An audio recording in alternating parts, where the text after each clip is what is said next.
দেওয়াল লিখন হচ্ছে।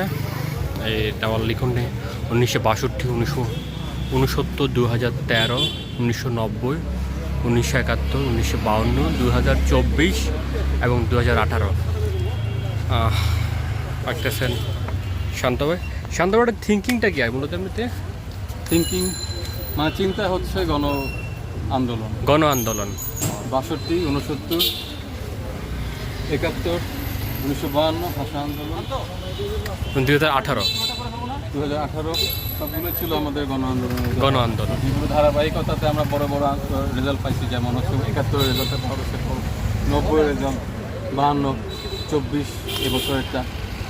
যে সমস্ত বড় গণ আন্দোলন এবং সেগুলো সহায়ক যে আন্দোলন ছিল, যেটা থেকে ভিত্তি তৈরি হলো, সেগুলোকে আমরা এখানে নিয়ে আসছি। এবং সেখানে যে মানুষের অংশগ্রহণ ছিল, সাধারণ মানুষের, এবং সাধারণ মানুষের যে জনস্রোত,